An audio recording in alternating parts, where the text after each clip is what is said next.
على أفضل خلق الله وعلى آله وصحابه وأولياء أمته أجمعين.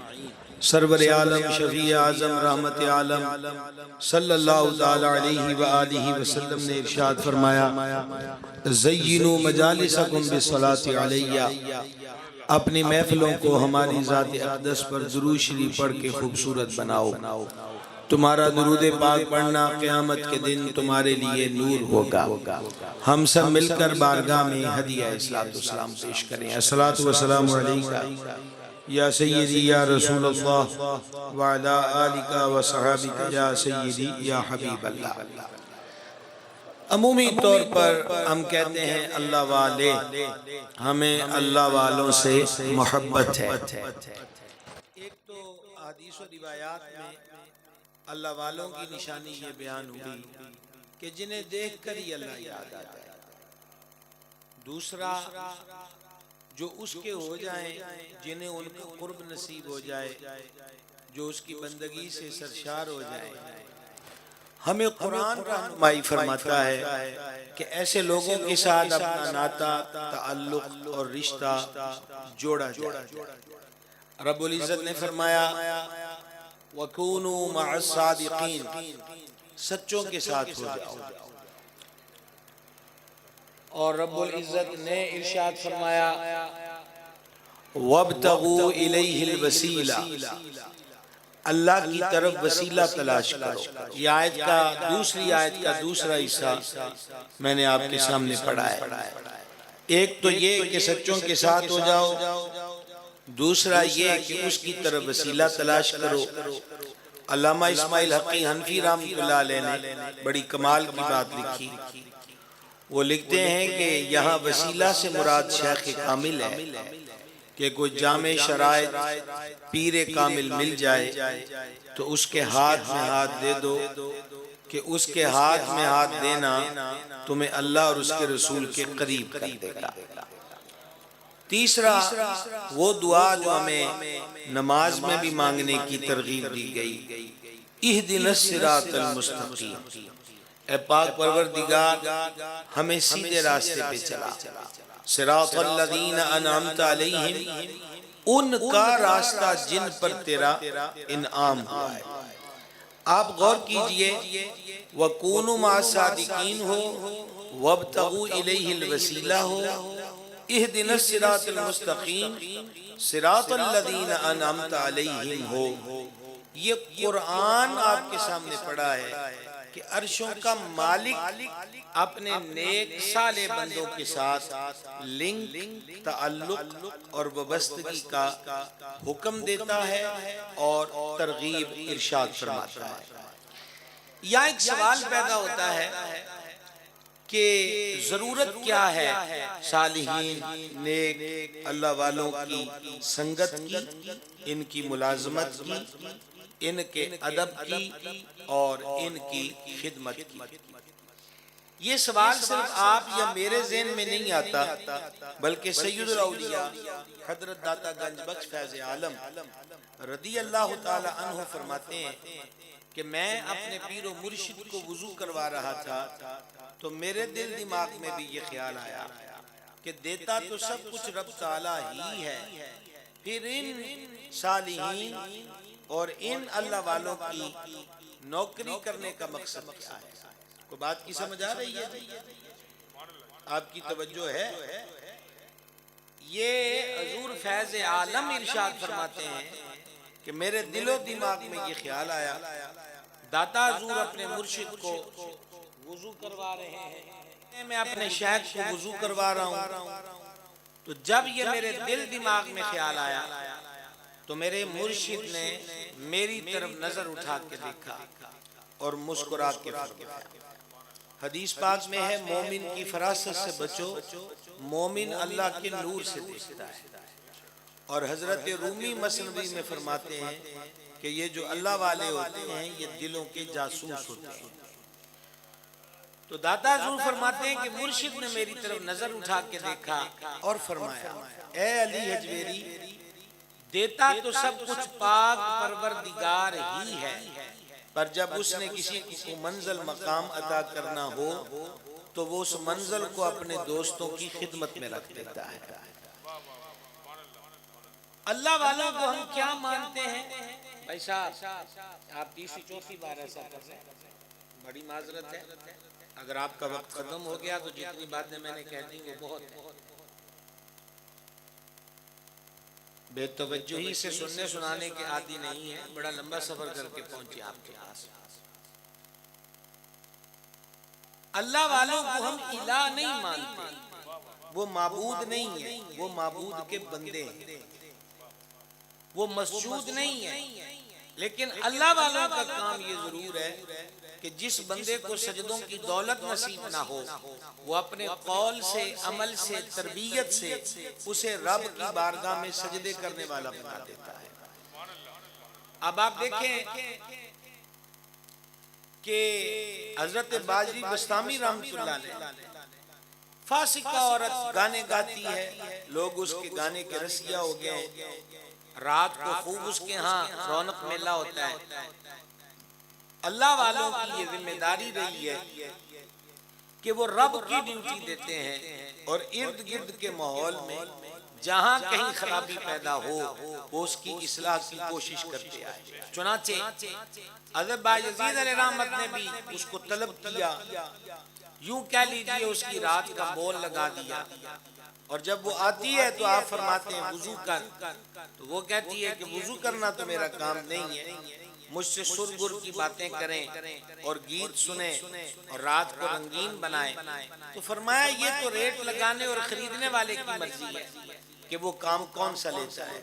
وضو کروایا اور اپنا مصلی عطا کر دیا کہ 2 رکعتیں ادا کر۔ سبحان اللہ آپ کہہ سکتے ہیں، ہماری طرف سے پابندی نہیں ہے، یہی اللہ والوں کا کام۔ 2 رکعتیں پڑھ، تو جب وہ سجدے تک گئی نا، صحیح مسلم کتاب الصلاح میں حدیث ہے، جان عالم علیہ السلام نے فرمایا کہ بندہ سب سے زیادہ اللہ تعالیٰ کے نزدیک سجدے کی حالت میں ہوتا ہے، اور ہم اسی سے سب سے زیادہ دور ہیں۔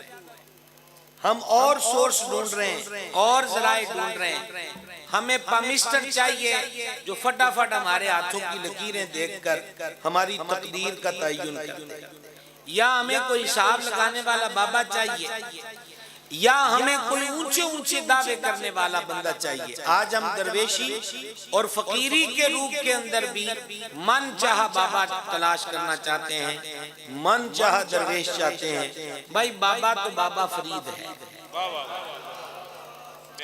36 سال کا زہد کمایا، کاٹ کی روٹی رکھی، ساری زندگی اس حسین انداز میں بسر کر دی، رکھی سکھی کھا فریدا تے ٹھنڈا پانی پی، ویکھ پرائی چوپڑی نہ ترسائیے جی۔ ساری زندگی اس تصور محبت کے اندر گزار دی، اٹھ فریدا ستیا تے چاڑو دے مسیت۔ یہ صوفیاء کے ہاں جو لفظ مسجد ہے، مسجد ہے، وہ دل کے بارے میں کہتے ہیں۔ کس کے بارے میں کہتے ہیں؟ وہ دل کے بارے میں کہتے ہیں۔ اٹھ فریدا ستیا جھاڑو دے مسجد۔ تو اس مسجد میں کون سا کچرا آیا ہے جس کو جھاڑو دینے کی ضرورت ہے؟ حسد آ گیا، کینہ آ گیا، بغض آ گیا، شہوت آ گئی، ریاکاری آ گئی، دکھلاوا آ گیا، حب جا آ گئی۔ تو کہا اٹھ فریدا ستیا جھاڑو دے مسیح، تو ستا تیرا رب جاگدا تیری ڈاڈے نال پڑی۔ تو یہ سب نہیں کہا ہے، وہ کھڑی شریف میں جو درویش بیٹھا اس نے بھی یہی کہا ہے، پچھلی راتی رحمت رب دی کرے بلند آوازہ، بخشش منگن والیاں کارن کھلا ہے دروازہ۔ اور یہ دونوں کس طرف اشارہ کر رہے ہیں؟ صحیح ستہ کی حدیث ہے کہ نبی پاک صاحب الاولاق علیہ السلام کی ذات پاک نے فرمایا کہ جب رات کا پچھلا پہر ہوتا ہے، آدھی رات، اللہ تعالیٰ اپنی شان کے لائق آسمان دنیا پہ نزول جلال فرماتا ہے، اور فرماتا ہے کوئی مانگنے والا کہ اسے عطا کروں، ہے کوئی بخشش کا سائل کہ بخش دوں، ہے رزق کا طالب کہ اس کی جھولی کو بھر دوں۔ مسئلہ یہ ہے کہ ہم صبح 10-11 بجے اٹھ کے کسی تویز داغے والے کے پاس جاتے ہیں، ہم کوئی زور کے وقت اٹھ کر کسی پامسٹر اور تقدیروں کا حال بتانے والے کے پاس جاتے ہیں، یا ہم اخبار سوشل میڈیا پہ دل کو لبا دینے والی پیشکشیں اور اشتہارات میں مشتہر لوگوں کے پیچھے بھاگنے کی کوشش کرتے ہیں۔ محبوب مل کے رہے گا، ویزا مل کے رہے گا، نیشنلٹی مل کے رہے گی، 3 دن کے اندر کام ہو کے رہے گا۔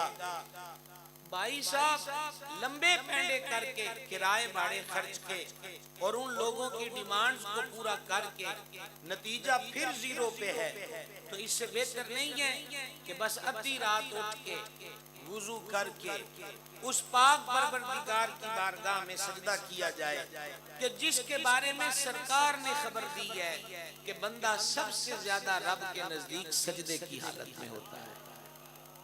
سجدہ کی زندگی آلام، دکھوں، دردوں، تکلیفوں اور کلفتوں سے بری ہوئی ہے۔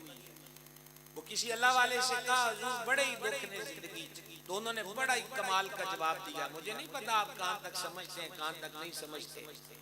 حضور بڑی دکھالی زندگی ہے، حضور میری تے زندگی اینجی لنگ گئی ہے۔ تو وہ مسکرا کے فرمانے لگے بیٹا تو دنیا میں رہ رہا ہے، جنت میں نہیں رہ رہا۔ یعنی دکھ، درد، رنج اور تکلیفوں سے نجات کا مقام جنت ہے، اور یہ دنیا تو ہے دکھوں سے اٹی ہوئی اور غموں سے بھری ہوئی اور تکلیفوں سے معمور ہر طرح رہتی ہے۔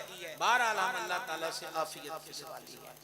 ریکویسٹ یہی ہے، اللہ والوں کا یہی کام ہے، اور میں آپ کو مشورہ دیتا ہوں، یہ آج کے ختم چہلم میں حضرت والا مرتبت رحمت اللہ علیہ کے ظاہری بات ہے، وہ ایک شیخ ایک خانقاہ پر لوگوں کی رہنمائی کرنے والی شخصیت، یہ اتنے سارے لوگ جو آپ آئے بیٹھے ہیں، یہ آپ کے دل کی محبت کا رشتہ ان کے ساتھ واضح کرتا ہے۔ یہ رشد و ہدایت کا پیغام ہی اللہ والوں کا ہے۔ تو میں یہاں اس اسٹیج پر آپ کی خدمت میں ایک مشورہ آپ کو دینا چاہتا ہوں، بزرگوں کی ختم چہلم کا اسے تبرک سمجھ لیجئے گا کہ یہ جو ہم کہتے ہیں نا کہ میری مراد یہاں صرف کوئی ورد وظیفے پڑھ کے تقدیریں بدلنے کی امیدیں رکھنے کی بات میں آپ کو بتا رہا ہوں، تو کہتے ہیں کہ اللہ اللہ کرنے والا لبو، تو میرا یہی مشورہ ہے کہ آپ ہی اللہ اللہ کرنے والے بنے، آپ ہی اللہ اللہ کرنے والے بنے۔ بخاری و مسلم کی حدیث ہے اور صاحب مشکات نے باب ذکر اللہ و تقرب کے اندر اس کو لکھا ہے، جانے جانا علیہ السلام نے فرمایا کہ رب العزت ارشاد فرماتا ہے میرا بندہ ایک بالش جسے ہم پنجابی میں گٹھ کہتے ہیں، ایک گٹھ میری طرف آتا ہے، میری رحمت آدھا گز اس کی طرف جاتی ہے۔ میرا بندہ چل کر میری طرف آتا ہے اور میری رحمت دوڑ کر اس کی طرف جاتی ہے۔ تو لہذا بقول اقبال جو جواب شکوہ میں کہا کہ ہم تو مائل بکرم ہیں کوئی سائل ہی نہیں، راہ دکھلائیں کسے کو راہ رب منزل ہی نہیں۔ سمجھ رہے ہیں؟ یعنی عرشوں کا مالک فرما رہا ہے کوئی مانگنے والا، اور ہم ڈھونڈ رہے ہیں کوئی ہاتھ دیکھنے والا، کوئی حساب لگانے والا۔ اور یہ سوشل میڈیا پر جس طرح حضرت قبلہ مفکر اسلام ذکر فرما رہے تھے صحافت کے اعتبار سے، تو سوشل میڈیا پر اب وہ تقدیروں کے حوال بتانے والوں کی بھی کوئی کمی نہیں ہے، اور پھر اوپر سے ہمیں اور کام بھی بتائے جاتے ہیں کہ یہ انگوٹھی پہن لو تو تقدیر بدل جائے گی، یہ کڑا اور چھلا اور دھاگا باندھ پہن لو تو مسئلہ حل ہو جائے گا۔ وہ انگوٹھی جس دکاندار سے خرید کے لائے ہو وہ تو ابھی تک فٹ پاتھ پہ شو کیس میں نگینے بیچ رہا ہے، اس کی تقدیر تو کوئی نہیں بدلی جس کے پاس نگینوں کا مجموعہ ہے۔ آپ کی ایک انگوٹھی سے تقدیر کیا بدلے گی؟ نگینے تقدیر نہیں بدلتے، مدینے میں تقدیر بدلتی جاتی ہے۔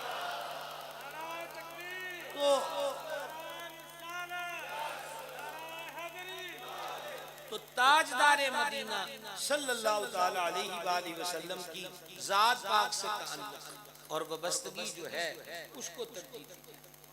ہمارے گھر میں سب کچھ ہوتا ہے، اپنے من میں ڈوب کے پا جا سراغ زندگی، تو میرا نہیں بنتا نہ بن اپنا تو بن۔ طوالت میں جانے کا وقت نہیں، حضرت رومی رحمت اللہ علیہ نے مسلم میں ایک بڑا طویل واقعہ لکھا، اور اگر آپ کی توجہ رہے تو میں 4-5 سطروں میں سناؤں، اور یہ جو میری کرسی کے پیچھے الگ سے کوئی تقریر ہو رہی ہے ان کو میرے بعد ٹائم دیا جائے۔ ابھی فی الحال ان کو بتائیں گے، ایک تقریر جاری ہے۔ حضرت رومی رحمۃ اللہ علیہ نے فرمایا ہے کہ بغداد شریف میں ایک بندہ رہتا تھا، بڑے دھیان سے تاکہ کوئی تسلسل نہ ٹوٹے سمجھیے گا، مثنوی شریف ہے۔ میرے مرشد کریم حضور سیدی و سندی پیر محمد عبدالرشید قادری رضوی رحمت فرماتے تھے، مثنوی اللہ کے ولیوں کی روحانی خوراک ہے۔ تو بغداد میں بندہ تھا، مالدار تھا، کرائسس آ گئے، مقروض ہو گیا، حتیٰ کہ پھر قرض خواہ اس کے دروازے پر آ کر اس کی تذلیل کرتے۔ ایک دن وہ یوں سمجھ لیجئے کہ وہ سجدے میں گر گیا، یا اللہ یا موت دے دے اور یا مہربانی کر، یہ میرے سر سے قرض کا بوجھ اترے اور فقر و تنگ دستی سے نجات دی جائے۔ واقعی قرض ایسی آفت ہے کہ مسنون دعاؤں کے اندر قرض کے معاملے میں اللہ کے دربار سے پناہ کا سوال کیا گیا ہے۔ اللہ ہمیں اپنی پناہ میں عافیت عطا فرمائے۔ تو جب وہ درد سے رویا نا، بات تو آپ کو بھی حدیث سنائی ہے کہ مسئلہ سجدے میں یاد ہوتا ہے، تو روتے روتے آنکھ لگی ہے تو کوئی خواب میں کہہ رہا تھا کہ مصر آجا، خزانہ مصر کے اندر ہے۔ اور یہ کہاں پر تھا؟ بغداد شریف۔ کہاں پر تھا یہ؟ خزانہ مصر۔ مصر آ گیا، نہ کو کسی سے پوچھا، نہ کو مقام، نہ جگہ، نہ ٹھکانہ۔ اب یہاں آ کر اس نے کہا ٹرائی کریں گے، پھر شاید کو دوبارہ خواب آ جائے کہ خزانے والی جگہ کون سی ہے۔ تو اس وقت مصر میں حضرت رومی لکھتے ہیں علیہ رحمت، 2 شفٹوں میں لوگ مانگتے تھے، ایک دن کے وقت اور رات کے وقت۔ چونکہ یہ پروفیشنل بھکاری نہیں تھا تو جو مانگنے والا نہ ہو، نہ مانگتے وقت وہ سامنے والے کی آنکھوں کا سامنا نہیں کر پاتا۔ اس لیے امام غزالی اور شیخ ابو طالب مکی نے لکھا ہے کہ کئی اللہ کے ولی ایسے گزرے ہیں کہ جن کو ضرورت مندوں کی ضرورت کا پتہ ہوتا تھا، وہ رات کے وقت ان کے دروازوں کی دہلیز پہ پیسے لے آتے تھے کہ نہ سامنے والے کی نظر ہم سے ملے، نہ ہماری نظر اس سے ملے۔ تو سمجھ آ رہی ہے؟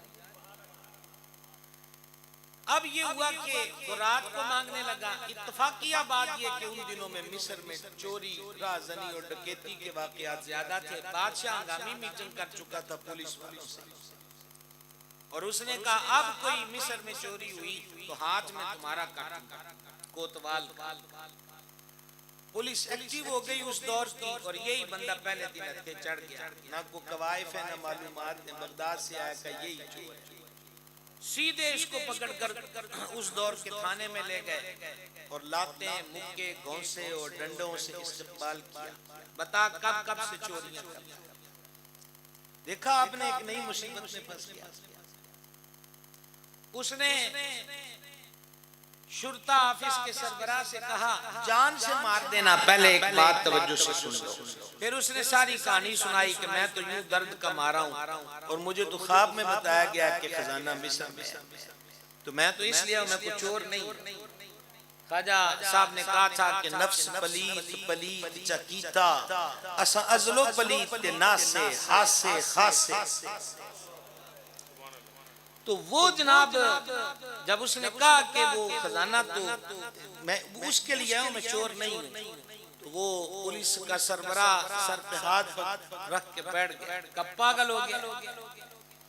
تجھے ایک خواب نظر آیا کہ خزانہ مصر میں ہے، اور تو بغداد سے پینڈا کر کے تو مصر آ گیا، اور مجھے 5-6 مرتبہ خواب میں بتایا گیا کہ خزانہ بغداد میں ہے۔ تجھے تو جگہ بھی نہیں نہ بتائی، مجھے تو انہوں نے پوری لوکیشن دکھائی ہے۔ اب وہ شرطہ آفس، اللہ کرے کہ یہ 2 جملے آپ سمجھ جائیں تو ہمارا سفر بھی تمام ہو۔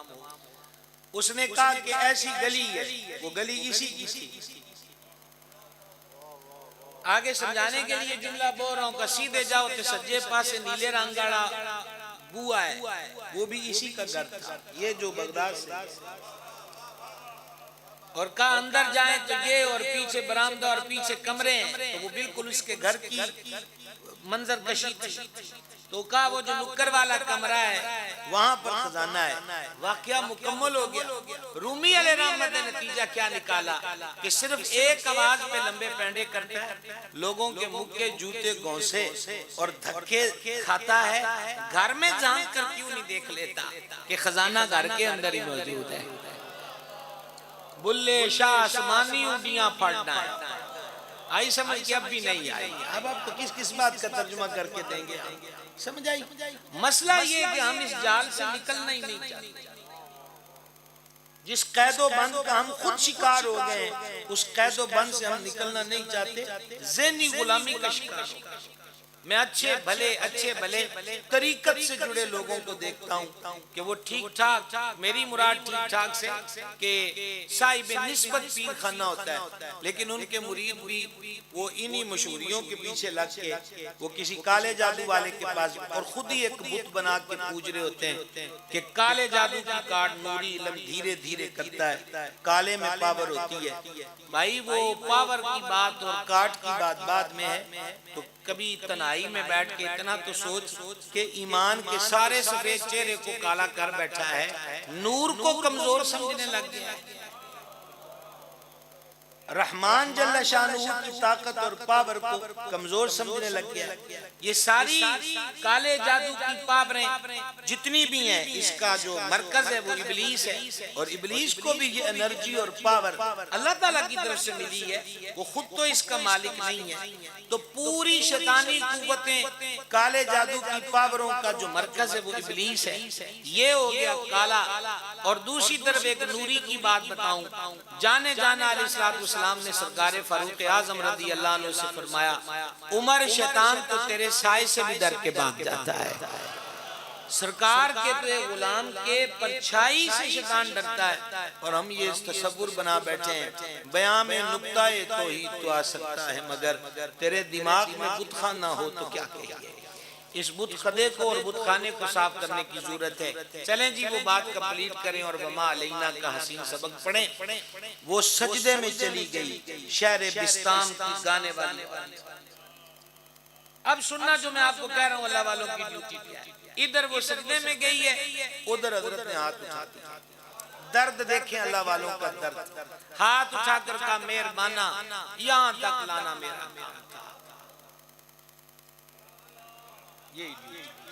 اس سے آگے ڈیوٹی کوئی نہیں.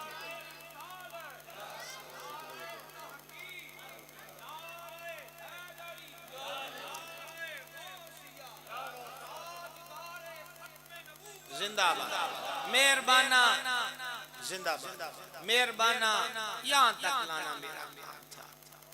مولا وجود کے نرخ طے کر کے اور ادائیگی کر کے باغی ہوئی کو تیری چوکھٹ تک لے آیا ہوں, پر دل تو تیرے قبضہ و اختیار ہے. ایک عرض ہے فریاد. دیکھیں اللہ والے اگر اپنی شناخت استعمال کرتے ہیں تو وہ دنیا کے لیے نہیں, وہ اپنی شناخت کا استعمال کہاں کے لیے کرتے ہیں؟ عرض کرتے ہیں مالک آج یہ درد سے عرض ہے, یہ نہ دیکھ کے آنے والی کون ہے, ساڑھے نگاہ فرما, یہ دیکھ کے آج تیرے دربار میں سے لانے والا کون ہے. اوپر سے وہ سجدے میں ہے, ادھر سے درد مند دوست کی اللہ والے کی آہیں ہیں. تو پھر کیا ہوا؟ نور کی تجلی دل پہ پڑی, دل مصفہ اور مزکہ ہوا. سلام پھیرا تو گانے کے تصور مٹ گئے, ناچ کے خیالات مٹ گئے, اور وہ عورت جو چند لمحے پہلے گناہوں کی دلدل میں گری تھی وہ اب اللہ تعالیٰ کے نیک بندوں کی صف میں کھڑی ہوئی نظر آتی ہے. یہی کام ہے اللہ.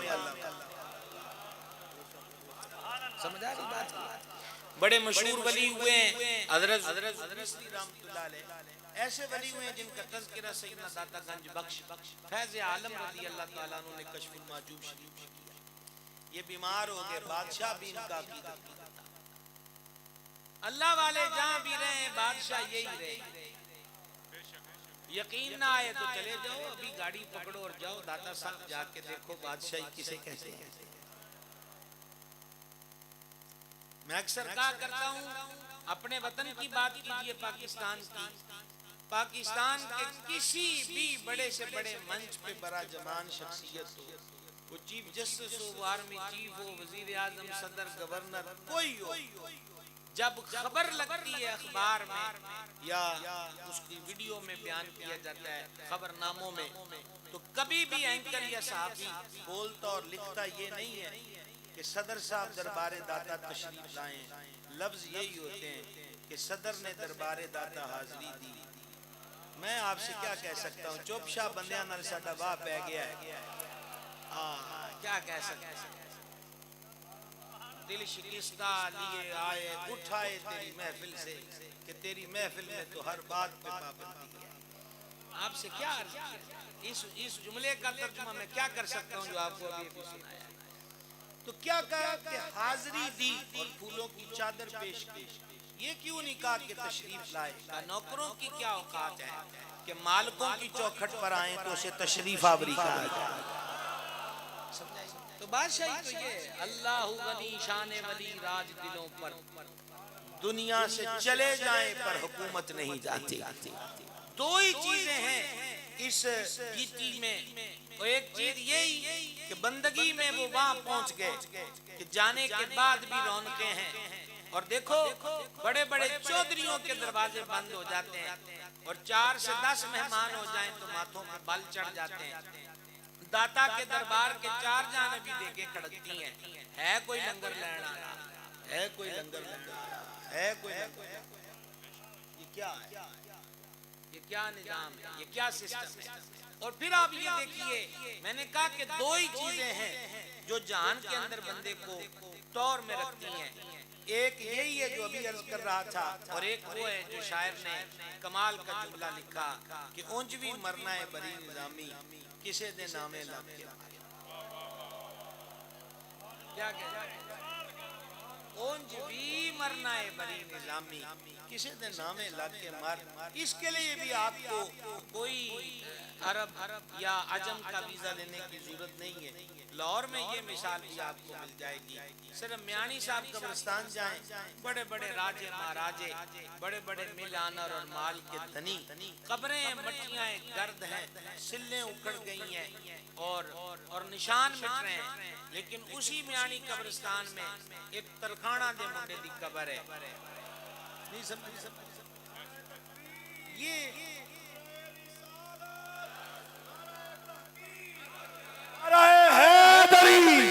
تاجدار ختم نبوت، تاجدار ختم نبوت، آستانہ علیہ حضور قبلہ خواجہ عبدالحی، حضور بابا جی خواجہ محمد مشتاق حسین۔ بات کی سمجھ آ رہی ہے جی، اونجوی مرنا ہے بری نظامی کسے دن نامے لگا، کبھی ایسا مقام دیا جاتا ہے۔ تو گرامی قدر حضرات، حضرت ذوالنون کی بات آپ کو سناتا تھا، داتا حضور نے ان کا تذکرہ کیا، بادشاہ ان کا، اور اکثر آپ سنتے ہیں کہ اللہ والے امراء کے ہاں اور بادشاہوں کے ہاں نہیں جاتے تھے، یہ نہیں ہے کہ وہ ان سے نفرت کرتے تھے، ایسا نہیں ہے۔ اصل یہ ہے کہ اس میں ایک راز یہ بھی تھا، اور وہ راز یہ تھا کہ بڑے لوگوں کے ہاں جا کر بڑی بڑی سہولتیں دیکھ کر، یوں کہہ لیجئے محلات والوں کے پاس جا کر کہیں ککھوں سے بنی ہوئی کلیوں کا شکوہ رب سے شروع نہ ہو جائے، کفران نعمت کا وہم دل کے اندر کہیں پیدا نہ ہو جائے، وہ اس لیے کرتے تھے۔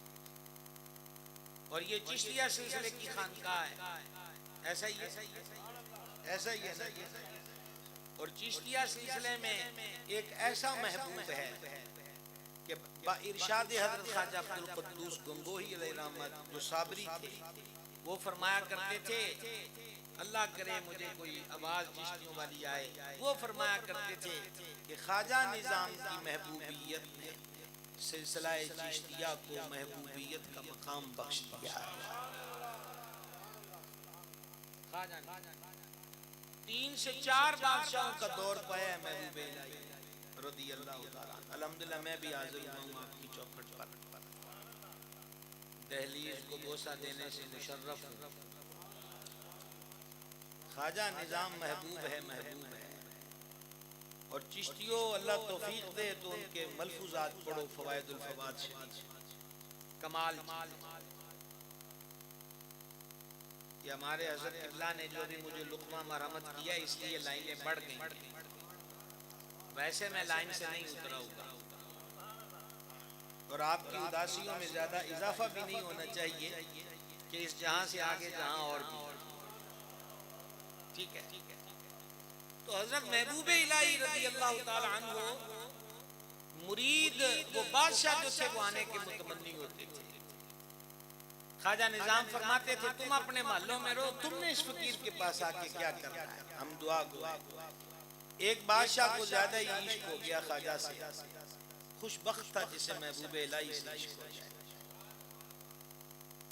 اس نے بڑی منتیں کی. حضرت امیر خسرو جو لاڈلے مرید تھے خواجہ نظام کے, طوطی ہند جو یہ کہتے ہیں دیس بدیس ڈھونڈ پھری تورا رنگ من بھائیو نجام ہوتی.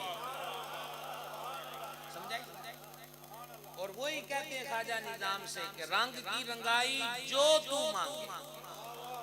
اب تو نہ یہاں کہنے والا ملتا ہی کوئی نہیں. اب ہمارے ہاں تو یہ سلسلہ ہے کہ ہمارے ہاں یہ کہتے ہیں کہ وہ کیا اس کو کہتے ہیں مرید بھی ہونا ہے تو کہتے ہیں ہماری مرضی کے مطابق کرو. یہ ہمارے ہاں حضرات آ جاتے ہیں جی بیعت ہونا, ان کو کہہ دو جناب کہ آپ اچھا اگلے علاقے میں جائیں تو نہ کہ پیر آئے نہیں تو پھاڑی لو. اب ان کو یہ کہیں کہ سفر کر کے خانقاہ پہ جاؤ, یہ ٹائم نہیں ملتا, پھر تو بکیات کوئی نہ.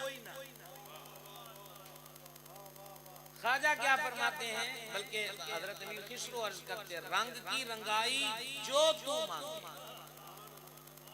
مورا جوبن گروی رکھ لے نجام کا ساری زندگی گروی رکھ لے, نسن آڑا میں کوئی نہیں, بہرحال اپنا رنگ مجھ پہ چڑھا دیجئے. یہ موضوع چھڑ گیا تو پھر ہم کہاں اور آپ کہاں, اور اس کو اب کلوز کرنے کا وقت ہے. تو کیا ہوا, امیر خسرو رحمہ اللہ سے وہ بادشاہ نے درخواست ان کے ذریعے بھیجی ایک دفعہ آ جانے دیں. اور اب میں دیکھنا چاہتا ہوں کہ آپ آدھے گھنٹے سے میں آپ کی سمہ خراشی کر رہا ہوں, آپ بیٹھے ہوئے کہاں پر ہیں. وہ کہہ رہا ہے خواجہ کے مرید سے بادشاہ کہ صرف ایک دفعہ اجازت دلوا دو در نظام پہ حاضری کی. اب میں سوال چھوڑنے لگا ہوں اور مجھے سمجھ آ جائے کہ آپ کو بھی کچھ سمجھ آئی ہے کہ کوئی نہیں, آپ فیصلہ کرو کہ دونوں میں سے بادشاہ کون ہے.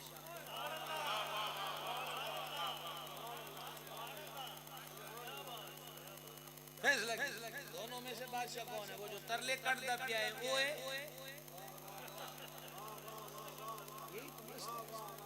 یہی تو نظام ہے, یہی تو سسٹم ہے جو ان پاکوں کے پاس ہوتا ہے. خیر اس نے بالآخر امیر خسرو رحمت سے کہہ دیا. امیر کہنے لگے کہ تو بادشاہ ضرور ہے پر میرے دل کا بادشاہ خواجہ نظام ہے. یہ نہیں ہو سکتا کہ میں نہیں کم ان لے جاتے, میں کیسے نہیں جا سکتا. اس نے کہا پھر ایک بات یاد رکھنا, آج رات میں اکیلا چلا جاؤں گا خواجہ نظام کی چوکی پہ, اور میرا راز نہ کھولنا وگرنہ تیرا سر کاٹ. کیسی سخت دھمکی ہے. امیر خسرو سیدھے گئے اور محبوب الہی سے عرض کی. حضور بڑا روکا ہے اسے لیکن اب وہ رک نہیں پاتا اور رات اس کا آنے کا ارادہ ہے. اللہ نہ کرے کہ یہ کوئی جملہ ہمیں سے قضا کر دے اور ہمیں بھی دکھ فراہم کرے, اور کاش یہی ہے کہ سارے سمجھ جائیں.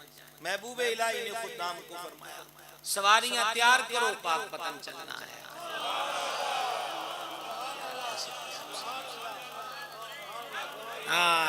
زندہ باد.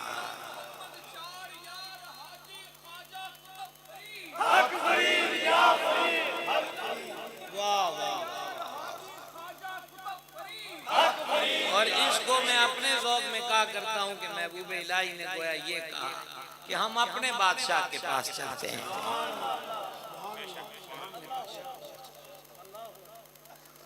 اور خواجہ نظام چلے گئے دلی, پاک پتھر حاضری کر کے پھر دلی گئے.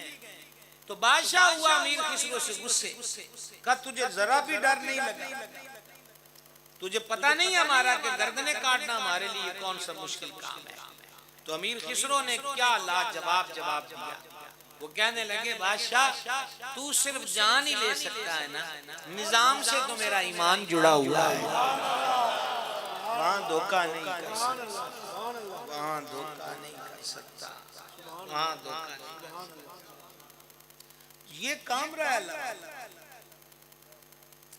درویش اپنی جگہ جمع رہتا ہے، یہ اس کا مشن ہے۔ میرے دور میں یہ ہوا ہے، علماء سے بھی مسٹیکیں ہوئی ہیں اور ارباب طریقت سے بھی مسٹیکیں ہوئی ہیں۔ کیا ضرورت ہے ان کو اہل دنیا کے آگے سر جھکانے کی؟ اگر وہاں رشتہ مضبوط ہے تو موج میں بیٹھے رہیے، جب چاند چڑھتا ہے تو سب کو دکھتا ہے۔ راج کی رانی جب بال کھولتی ہے تو مشام دماغ کو خود ہی معطر کر دیتی ہے کہ کہیں کوئی پھول مہک رہا ہے۔ سمجھ آ گئی؟ ذوالنون کا رحمہ اللہ وہ مرید تک تھا، اس مزاج کا تھا وہ بادشاہ، تو اس کا جو ذاتی ڈاکٹر تھا وہ کرسچین تھا، تو اس نے اپنا ذاتی طبیب حضرت ذوالنون پہ لگا دیا کہ میرے بزرگ ہیں، بابا جی ہیں، ٹھیک ہونے چاہیے، مجھے ان کی شفا یاب ملنی چاہیے۔ اس عیسائی طبیب نے اپنی علم طب کی سارے نسخوں کو حضرت ذوالنون پہ آزمایا، لیکن ذرہ برابر بھی ان کی طبیعت میں فرق۔ اب آپ سمجھدار حضرات بیٹھے ہیں، اب اس کی اپنی نوکری خطرے میں پڑ گئی کہ بادشاہ کہے گا تو ہمارے حضرت کو ٹھیک نہیں کر سکا، تیرے پلے کیا ہے؟ جب اس کو اپنی جاب خطرے میں نظر آئی تو حضرت ذوالنون کے پاس آ کر بیٹھا اور نیوی پالی۔ اللہ کرے کہ میں آپ کو سمجھا سکتا، نیوی پالی۔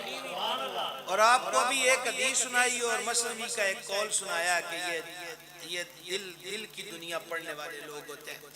تو حضرت ذوالنون فرمان لگے ڈاکٹر جی خیر ہے؟ کا ساری طب دھو ڈالی، آپ کو کوئی فرق نہیں پڑا، اور میں قسم کھا کر کہتا ہوں کہ اگر مجھے ایسا نسخہ بھی مل جائے نا کہ میرے جسم کا کوئی پیس کاٹ کر اس دوائی میں ڈالنا ہے کہ آپ ٹھیک ہو جائیں، تو میں جسم کا وہ ٹکڑا بھی کاٹ دوں۔ یہ سن کر حضرت ذوالنون مسکرائے، یہ سن کر حضرت ذوالنون مسکرائے، اور مسکرا کے انہوں نے ایک جملہ کہا، لطف لے سکتے ہوئے تو لیجئے، مسکرا کے ایک جملہ کہا، تو کیوں اپنیاں بوٹیاں کرنیاں نے، اسی تے دے نالوں کٹ چ بھی ٹھیک ہو جانا۔ تو وہ مرجایا ہوا سیدھا اٹھ کے بیٹھا، کہا ارشاد کیجئے میں کیسے ٹھیک ہو سکتا ہوں؟ فرمایا تو میرے نبی کا کلمہ پڑھ لے۔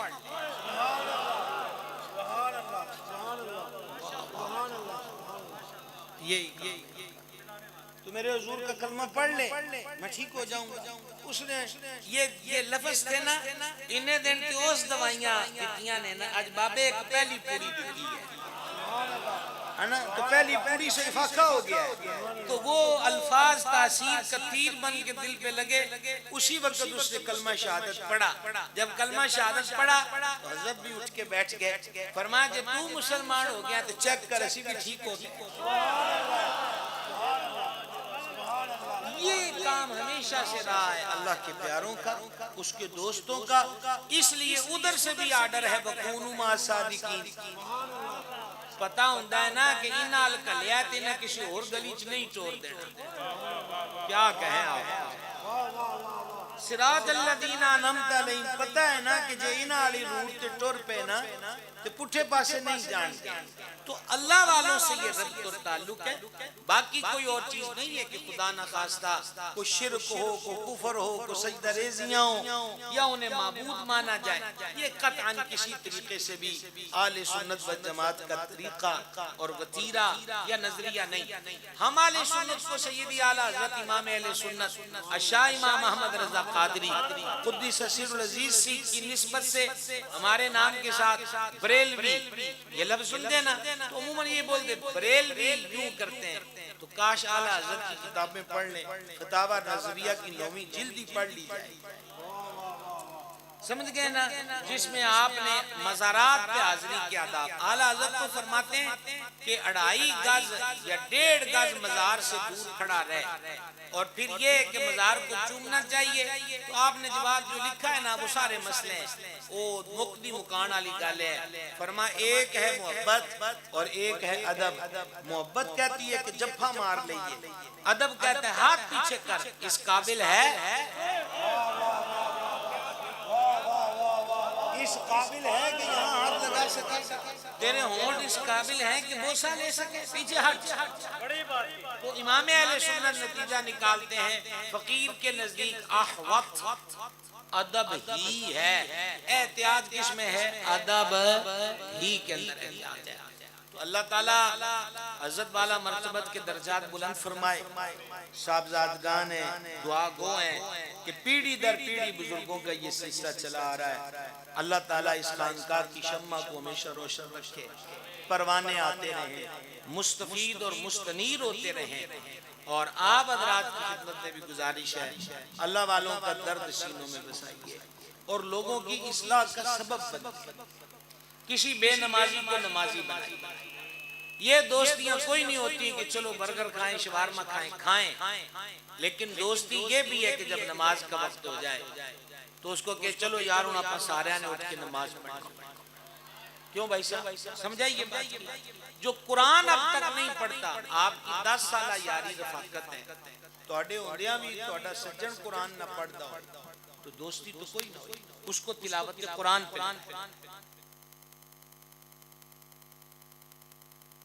اسلام کی ذات پر درود شریف پڑھنے والے خود بھی بنے اور دوسروں کو پڑھانے والے بنے. وما علینا الا البلاغ.